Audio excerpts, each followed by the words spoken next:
Oxygen की कमी इसलिए है क्योंकि गाय बच नहीं पा रही है। गाय के बिना पर्यावरण नहीं है, पर्यावरण के बिना वृष्टि नहीं है, वृष्टि के बिना ढंग का अन्न नहीं है, उसके बिना धातु नहीं है, उसके बिना कोई जीवन नहीं है। उसके आधार में गोवंश है, गौ माता। ब्रह्म सूर्य समज्योति धौ समुद्र समं शरा इंद्र पृथिव्यै वर्षियान् गोस्तु मात्रान विद्धते। संसार में सभी की उपमा दी जा सकती है, लेकिन गौ माता के बराबर इस भूमंडल पर कोई नहीं है जिससे गौ माता की उपमा दी जाए। ऐसा कुछ है ही नहीं, पूरी सृष्टि में कुछ ऐसा नहीं है जो गौ माता का मुकाबला करे। कुछ है ही नहीं कुछ ऐसा जिससे गौ माता की उपमा दी जाए।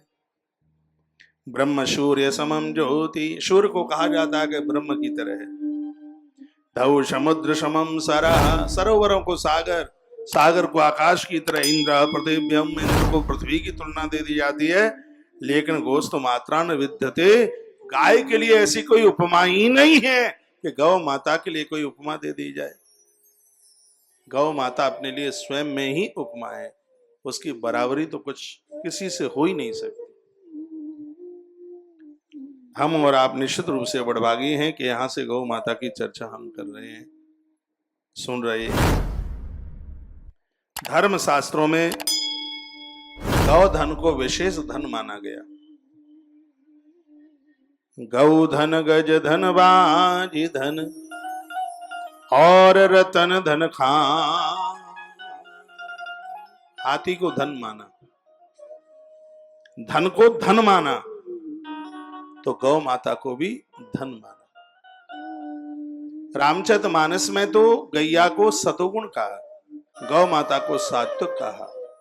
तामसता को जीतने के लिए यदि कुछ है तो वह गौ माता है। गौ माता का दूध पीने वाले लोगों के ऊपर सांप का जहर नहीं चढ़ता। गौ दुग्ध पीने वाले लोगों के ऊपर शराब का नशा नहीं चढ़ता। इसलिए मैं बार बार कहता हूं कि शराबी की शराब छुड़ानी है तो उसको दूध पिलाओ, मट्ठा पिलाओ, उसको दही पिलाओ, उसको मिश्री के संग घी दो, उसका नशा छूट जाएगा। जीवन की कोई भी बुरी से बुरी आदत क्यों ना हो, गौ गव्य के द्वारा वो छूट जाती है। गाय सभी प्राणियों में श्रेष्ठ है और सभी प्राणियों के लिए शरण है गाय।